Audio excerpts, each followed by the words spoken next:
स्वागत है आपके साथ। मैं अतुल अग्रवाल हूं। आप देख रहे हैं आपका अपना चैनल हिंदी खबर और इस वक्त हमारे साथ हैं रावण जी।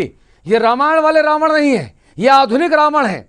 ये वो रावण नहीं है जिनका वध राम ने कर दिया था, बल्कि ये वो रावण है जो आज के बड़े बड़े राजनेताओं को धूल चटाने में लगे हुए हैं। चंद्रशेखर आजाद उर्फ रावण स्क्रीन पर नजर आएंगे आपको। चंद्रशेखर आजाद, मुझे ये बताइए कि आपकी जो राजनीति है वो इस कोरोना के काल में कहां पर खड़ी हुई है? देखिए, मेरी तो राजनीति है जिन उद्देश्यों आंदोलन जो चला है तो उनको पूरा करना और अपने करना जी। अब एसी के कमरों में बैठे हुए राजनीति की शुरुआत नहीं की हम लोगों ने, तो वो अपनी जगह पे है। अभी लॉकडाउन चल रहा है तो हम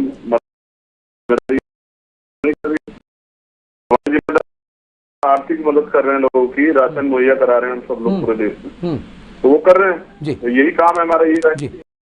जरा अपने दर्शकों को मैं कुछ बताना चाहता हूं। आप 2014 से लाइमलाइट में हैं।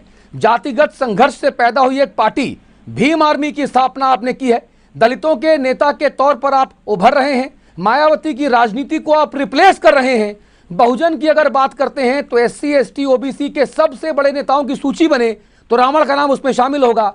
2017 की सहारनपुर हिंसा के आरोप आप पे ऊपर लगे, रासुका लगी, कई बार आप जेल गए। 15 महीने बाद जेल से जब बाहर आए तो आपने कहा कि अगर कभी मौका मिला तो यूपी की योगी सरकार को ब्याज समेत जो उसने किया है हम वो वापस करेंगे। भीम आर्मी की स्थापना आपने की और आपके साथ विनय रतन सिंह थे, उन्होंने की। यह संगठन छुआछूत, भेदभाव और ऊंच नीच की भावनाओं को मिटाने के लिए और शिक्षा के माध्यम से बहुजन मुक्ति के लिए काम कर रहा है। पश्चिमी उत्तर प्रदेश में आप लोग 350 के आसपास मुक्त विद्यालय चलाते हैं। सहारनपुर, मेरठ, शामली, मुजफ्फरनगर, यहाँ पर आप जो है अच्छा खासा प्रभाव रखते हैं। और आप आजकल जो आप कर रहे हैं वो ये कर रहे हैं कि आजकल आप एक लीथल कॉम्बिनेशन बना रहे हैं। SC ST OBC और मुसलमानों को साथ लाकर देश और प्रदेश की सत्ता पर काबिज होना चाहते हैं।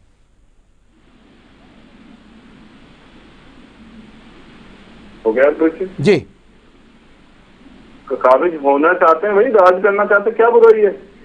अगर कमजोर वर्ग के लोग राज करेंगे तो आपको इसमें कोई दिक्कत है? नहीं, मुझे कतई कोई दिक्कत नहीं है। मायावती का राज भी हमें स्वीकार था, रावण का राज भी हमें स्वीकार होगा। अगर वो नीतिगत अगर वो नीतियों का राज है और सबको साथ लेकर चलने का राज है तो मुझे कोई एतराज नहीं है। अच्छा, हमारी बात सुनेंगे आप? लोकतंत्र जो है वो बहुमत की शासन का नाम होता है। जिनकी ज्यादा वोट होती है उनकी सरकार होती है। हाँ। और जो नाम आपने SC ST OBC माइनॉरिटी के, हाँ, तो इनकी आबादी 85% है, तो राज इनका होना चाहिए ना। हाँ। इनका तो राज नहीं है, इसलिए इनका राज स्थापित करना पड़ेगा ना। तो ये तो नैतिक जिम्मेदारी है सब लोगों की। अब आप बात करें नीतिगत, तो मैंने आपको बताया कि मेरे हाथ में एक किताब है जिसको भारतीय संविधान कहते हैं, और यही नीति है मेरी, यही एजेंडा है, और इसको ही पूर्ण रूप से लागू करवाना। इसमें जो भाग 4 नीति निर्देशक तथ्य देखे उनको लागू कराने में जिम्मेदारी है, और इसी के लिए मैं काम कर रहा हूँ। ये लागू नहीं हुआ ना, ये किताब लोगों की नजरों में किताब बन कर रहेगी, ये लागू नहीं हुई, तो उसको लागू कराना है। इस किताब के बारे में बात करूंगा मैं आपसे। मेरी नीति गलत है रावण भाई, इस किताब के बारे में जो कहा गया है उसके बारे में बात करूंगा। अब अच्छी बात है कि इस किताब को मैंने भी पढ़ा है, और आप तो वकील ही हैं, है ना? मैं भी वकील हूँ। मैं प्रैक्टिस नहीं करता, आप भी प्रैक्टिस नहीं करते, लेकिन पढ़ा हम दोनों ने है। अतुल भाई, मैं तो कहता हूँ देश के प्रत्येक व्यक्ति को पढ़ना चाहिए। हाँ, जिम्मेदारी है। हाँ। सारी दुनिया में जितने देश है सब पढ़ाते हैं अपने मौलिक अधिकार, कॉन्स्टिट्यूशनल राइट, संवैधानिक अधिकार सब पढ़ाते हैं। तो हम सब लोग को यहाँ भी पढ़ना चाहिए, हमें पता तो लगे। लेकिन यहाँ तो अधिकार, कुछ लोग तो आज भी गुलाम है ना, उनके लिए तो अधिकार वर्ड ये आप कहते हैं बहुजन शेर है, आप कहते हैं बहुजन शेर है, बस जगाने की देर है जी। इसका मतलब क्या? बिल्कुल कहता हूँ, बहुजन जो है वो शासक वर्ग है। जब आप पुराना इतिहास उठा के देखोगे तो इन्होंने इस देश में राज किया, इसलिए मैं कह रहा हूँ बहुजन शेर है। और मेहनत का ईमानदार कौन है? बहुजन समाज के लोग भाई ना। अगर ये शासक वर्ग है तो अपने पुरुषार्थ से, अपने ज्ञान कौशल बुद्धि से उस शासन को हासिल क्यों नहीं कर लेती है? आप लोग कोटे के भरोसे क्यों हैं? आरक्षण के भरोसे क्यों हैं? पुरुषार्थ के भरोसे क्यों नहीं है? इसी बात का तो दर्द है आप लोगों के पेट में। नहीं, हमारे पेट में दर्द नहीं है, मैं सवाल पूछ रहा हूं आपसे। मैं आपको ये तो बता रहा हूँ, पुरुषार्थ की बात कर रहे हैं ना। पुरुषार्थ की बात तो जब यहाँ जो लोग अपने आप को आज जो है जातिगत तौर पे जो लाभ ले रहे हैं, जो अपने आप को बहुत बुद्धिमान और बुद्ध बलवान मानते हैं, उनके देश, उनके शासन में देश गुलाम हुआ। हाँ। आप पुरुषार्थ की बात मुझसे कर रहे हैं। हाँ। मैं आपको ये कह रहा हूँ, मौका मिला कहाँ है? हजारों साल की गुलामी है भाई। 70 साल में पेट में दर्द भी हो गया सब लोग के। अभी कुछ दिन चलने तो दीजिए, मौका मिलने तो दीजिए, बराबरी की बात, एक बार लाइन बराबर होने तो दीजिए, फिर पता लगेगा किसमें कितना पुरुषार्थ है। देश सोने की चिड़िया फिर बनेगा। सम्राट अशोक का शासन लौटेगा, पिछड़े वर्ग का राज आएगा, दलितों का राज आएगा, माइनॉरिटी का राज आएगा। क्या परेशानी है? कोटे वाले नहीं है। समस्या है हमारी जिंदगी आके झेलिए एक दिन।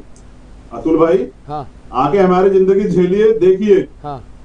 कि कैसी जिंदगी हमारी। हम मैंने बताया ना कि ये बाबा साहब के संविधान से मुझे अधिकार मिले कि आप मुझे सुन रहे हैं, पूरी आपके माध्यम से, हिंदी खबर के माध्यम से पूरी दुनिया में लोग मुझे भी सुन रहे होंगे जी। तो ये बाबा साहब संविधान ने अधिकार दे, पहले थे कहाँ? मनुस्मृति में ये अधिकार हमें थे कहाँ भाई? तो अभी तो स्टार्ट हुई है, अभी घबराइएगा नहीं। तो शुरुआत हुई, अभी आप हमें राज करते देखेंगे, हम किसी को सताएंगे नहीं। हाँ। क्योंकि कॉन्स्टिट्यूशन नहीं देता जब, हाँ। तो कॉन्स्टिट्यूशन को मानते हैं ना। हाँ। देखिए रावण भाई, रावण भाई हम घबराते किसी से नहीं है। और आप कह रहे हैं जिसकी आप कह रहे हैं जिसकी जितनी हिस्सेदारी उसकी उतनी भागीदारी, आप बिल्कुल राज करिए, कोई दिक्कत नहीं है। लेकिन अगर आप जिस पुस्तक का हवाला दे रहे हैं, उस पुस्तक की हलफ लेकर और उस पुस्तक में दर्ज बातों को सामने रखकर साक्षी जानकर राज करेंगे तो मैं आपका स्वागत करूंगा। लेकिन ऐसा हो कहाँ रहा है? मैंने किया क्या ऐसा? भी हमारी सरकार अभी तो आप ऐसे नहीं, क्यों मायावती? अरे भाई, जो राजनीति आप करना चाहते हैं वो राजनीति मायावती करती थी।